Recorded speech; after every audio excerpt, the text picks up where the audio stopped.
ఈరోజు మన కిచెన్‌లో ఎన్నో గొప్ప పోషకాలు కలిగిన హెల్తీ డ్రై ఫ్రూట్ లడ్డూను ఈ వీడియోలో మీతో షేర్ చేసుకోబోతున్నానండి. ఇంట్లోనే మంచి టేస్టీగా హెల్తీ లడ్డు చేయాలంటే ఈ లడ్డు మీకు బెస్ట్ ఆప్షన్ అండి. ఇలా ఈ కొలతలతో నేను చెప్పినట్టుగా ఓసారి లడ్డూను ట్రై చేయండి. స్వీట్ షాప్‌కి మించిన రుచితో హైజీనిక్‌గా ఇంట్లోనే చేసుకోవచ్చు. అలాగే మరొకటేంటంటే ఈ లడ్డూలు చేయడం చాలా చాలా ఈజీ అండి. కావాల్సినవి ఇంట్లో ఉండాలే కానీ ఒక 15, 20 నిమిషాల్లోనే ఫ్రెష్‌గా లడ్డూలు రెడీ అయిపోతాయి. సో మీరు కూడా ఈ పండక్కి స్పెషల్‌గా కానీ లేదా మన డైలీ లైఫ్‌లో పోషకాల లోపం రాకుండా మంచి ఆరోగ్యకరంగా స్వీట్ చేయాలన్నా ఇలా వీటిని చేసుకొని రోజుకొకటి తిన్నామంటే పోషకాల లోపాన్ని ఈ లడ్డు భర్తీ చేస్తుంది. మరి సూపర్ టేస్టీగా ఈ హెల్తీ లడ్డూలను పర్ఫెక్ట్‌గా ఎలా చేయాలో ఇప్పుడు చూసేద్దాం రండి. ముందుగా మనం కట్ చేసి తీసుకోవాల్సినవి ఇలా ఒక ప్లేట్‌లోకి కొలుచుకుంటూ తీసుకుందాం. అరకప్పు బాదం పప్పుని వెయిట్ వైస్ 75 గ్రామ్స్ వరకు తీసుకుంటున్నానండి. అలాగే మరో అరకప్పు జీడిపప్పు. ఇవి కూడా 75 గ్రామ్స్ వరకు తీసుకుంటున్నానండి. అలాగే మరో అరకప్పు కిస్మిస్. ఇవి కూడా 75 గ్రామ్స్ అండి. అలాగే మరో అరకప్పు పిస్తా. ఇవి 50 గ్రామ్స్ వరకు ఉంటాయి. ఇన్ కేస్ మీకు ఇందులో బాదం, జీడిపప్పు, పిస్తా ప్లేస్‌లో ఏవైనా లేకపోతే కిస్మిస్ కాకుండా మిగతా వాటిని పెంచుకొనైనా తీసుకోవచ్చు. ఇక్కడ నేను బాదం, కాజును 3, 4 ముక్కలుగా కట్ చేస్తే పిస్తా, కిస్మిస్‌లను 2, 3 ముక్కలుగా కట్ చేశాను. మరీ పెద్దగా, మరీ చిన్నగా కాకుండా ఈ వీడియో క్లిప్‌లో చూపిస్తున్నట్టుగా ఈ సైజులో కట్ చేసి తీసుకోండి. ఇప్పుడు స్టవ్ ఆన్ చేసి ప్యాన్‌లోకి 1 లేదా 2 టేబుల్ స్పూన్ల నెయ్యిని తీసుకొని ఇందులోకి మనం ముందుగా ఫ్రై చేయడానికి కట్ చేసిన బాదం పప్పుని తీసుకొని ఒక 2 నిమిషాలు ఫ్రై చేయండి. బాదం ఫ్రై అవ్వడానికి కొంచెం టైం పడుతుంది కాబట్టి ముందుగా ఇలా బాదాన్ని తీసుకొని ఒక 2 నిమిషాల పాటు ఫ్రై చేయండి.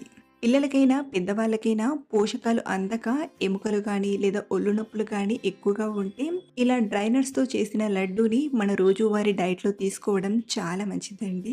ఇలా 2 నిమిషాలు ఫ్రై చేశాక ఇందులోనే జీడిపప్పు ముక్కల్ని తీసుకొని 1 నిమిషం పాటు ఫ్రై చేయండి. ఇవి ఫ్రై అవ్వడానికి కొంచెం టైం పడుతుంది కాబట్టి ఇక్కడ నేను స్టెప్ బై స్టెప్ చూపిస్తున్నాను. మీరు కావాలంటే ఒక్కొక్కటి ఫ్రై చేస్తూ ప్లేట్‌లోకైనా తీసుకోవచ్చు. ఇందులోనే కట్ చేసిన పిస్తా పప్పు ముక్కల్ని అలాగే కిస్మిస్‌లను తీసుకోండి. అలాగే ఇందులోనే నేను ఒక పావు కప్పు పంకిన్ సీడ్స్‌ని తీసుకుంటున్నాను. ఇవొచ్చేసి ఒక 30 గ్రామ్స్ వరకు తీసుకుంటున్నాను. అలాగే మరో 1/3 కప్ వరకు వాటర్ మిలన్ గింజల్ని తీసుకుంటున్నాను. ఇవి ఒక 50, 55 గ్రామ్స్ వరకు ఉంటాయండి. ఇలా తీసుకున్న వీటిని ఒక 2, 3 నిమిషాల పాటు ఫ్రై చేయండి. మరీ ఫ్లేమ్‌ని ఎక్కువగా పెట్టకుండా మంటను మీడియం ఫ్లేమ్‌లో పెట్టి ఇలా కలుపుతూ ఫ్రై చేయండి. మనకు ఈ నట్స్ అన్నీ ఫ్రై చేయడానికి కనీసం 7, 8 నిమిషాల టైం పడుతుందండి. కాబట్టి స్లోగా ఇలా స్టెప్ బై స్టెప్ ఫ్రై చేస్తూ ఇంకో ఇంగ్రీడియంట్‌ని తీసుకుంటూ ఫ్రై చేయండి. లేదంటే మీరు సింపుల్‌గా ఒక్కొక్కటి ఫ్రై చేస్తూ ప్లేట్‌లోకైనా తీసుకోవచ్చు. సో ఇవి కూడా ఇలా కొంచెం ఫ్రై అయ్యాక ఇందులోకి ఒక అరకప్పు వరకు గ్రేట్ చేసిన ఎండు కొబ్బరి తురుమును తీసుకోండి. ఎండు కొబ్బరి తొందరగా ఫ్రై అయిపోతుంది కాబట్టి ఇలా చివర్లోనే తీసుకొని ఒక 2 నిమిషాలు ఫ్రై చేయండి. ఎండు కొబ్బరి కూడా ఇలా బాగా ఫ్రై అయ్యాక ఇందులోకి చివరిగా ఒక టేబుల్ స్పూన్ గసగసాలను తీసుకుంటున్నాను. గసగసాలను ఇలా తీసుకొని ఒకసారి కలిపామంటే ఈ వేడికే ఇవి ఫ్రై అయిపోతాయి. కాబట్టి మరీ ఎక్కువ ఫ్రై చేయాల్సిన అవసరం లేదు. ఇలా చివర్లో తీసుకొని ఒకసారి కలిపి వీటిని మనం ఒక ప్లేట్‌లోకి తీసుకుందాం. ఇలా ప్లేట్‌లోకి తీసుకొని పక్కనుంచండి. అలాగే మనం చేసే లడ్డులకి స్వీట్‌నెస్ కోసం ఇక్కడ నేను ఒక పావు కిలో ఖర్జూర పండ్లను తీసుకున్నాను. ఇక్కడ నేను స్వీట్ కోసం ఖర్జూర పండ్లను తీసుకున్నాను కదా! మీరు కావాలంటే ఖర్జూర పండ్లకి బదులుగా అంజీర్ పండ్లనైనా తీసుకోవచ్చు. లేదా సింపుల్‌గా బెల్లం వాడి చేయాలన్నా బెల్లంతో ఎలా చేయాలో ఆల్రెడీ వీడియో చేశానండి. ఆ వీడియో లింక్‌ని ఈ వీడియో కింద డిస్క్రిప్షన్‌లో పెడతాను. ఒకసారి చూడండి.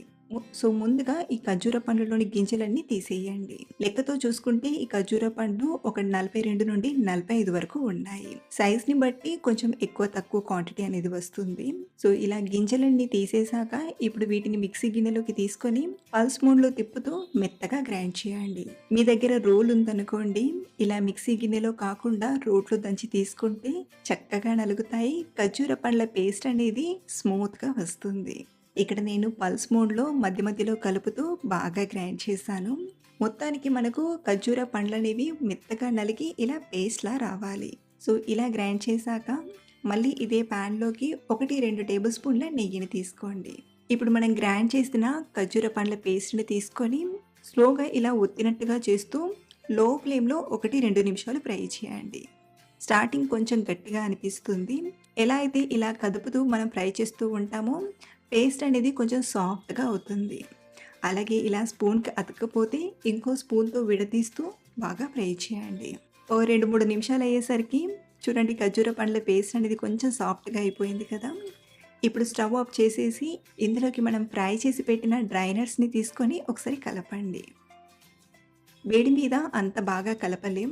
కాబట్టి ఇలా పైపైన కొంచెం కలిపి పక్కకు తీసుకోండి. ఇది పూర్తిగా చల్లారేంత వరకు ఇలాగే వదిలేయండి. ఎప్పుడైతే ఇదంతా పూర్తిగా చల్లారిపోతుందో అప్పుడు ఇందులోకి మంచి ఫ్లేవర్ కోసం అర టీ స్పూన్ యాలకుల పొడిని తీసుకుంటున్నాను. మీరు కావాలంటే ఇదే టైంలో కొంచెం జాజికాయ పొడినైనా తీసుకోవచ్చు. బట్ నాకు ఆ ఫ్లేవర్ అనేది పెద్దగా నచ్చదు కాబట్టి ఓన్లీ ఇలాచీ పొడిని మాత్రమే వాడుతున్నాను. సో ఇలా తీసుకున్నాక అంతా కలిసేలా కలపండి. మరొక ఖర్జూర పండ్ల పేస్ట్ అనేది డ్రై నట్స్‌కి బాగా పట్టేలా ఒక ముద్దలా వచ్చేలా ఇలా బాగా కలిపాకే మనం లడ్డూలను చేయాలి. అప్పుడే మనకు లడ్డూలకు ఆ స్వీట్‌నెస్ అనేది ఈవెన్‌గా వస్తుంది. సో కొంచెం సైజ్‌ని బట్టి కొంచెం పెద్దగా అయినా లేదా ఇలా మీడియం సైజ్‌గా అయినా చేయొచ్చు. బైండింగ్ అనేది చాలా ఈజీగా అయిపోతుందండి. లడ్డు చుట్టేటప్పుడు ఎలాంటి కష్టం అనేది ఉండదు. మనం ఇలా లైట్‌గా ప్రెస్ చేస్తూ రౌండ్ షేప్ వచ్చేలా ఉండలా చుట్టి తీసుకోవడమే. సో ఇలా ఒక్కొక్కటి చేస్తూ ప్లేట్‌లోకి తీసుకుందాం. ఇక్కడ మనం చేసిన ఈ క్వాంటిటీకి అయితే 21 వరకు లడ్డూలు వచ్చాయండి. ఇలా మనం ఒక్కసారి చేసి పెట్టుకున్నామంటే 2, 3 వారాల వరకు కమ్మగా తినేయొచ్చు. రోజు ఒకటి తిన్నా మనకు కావాల్సిన పోషకాలు నిండుగా అందుతాయి. సో మీరు కూడా ఇంట్లోనే మంచి పోషకాలతో హెల్తీ డ్రై ఫ్రూట్ లడ్డూను చేయాలనుకుంటే ఈ స్టెప్‌తో ఒకసారి ట్రై చేసి చూడండి. చాలా బాగా కుదురుతాయి. మరిన్ని సింపుల్ అండ్ టేస్టీ రెసిపీస్ కోసం మన ఛానల్‌ని ఫాలో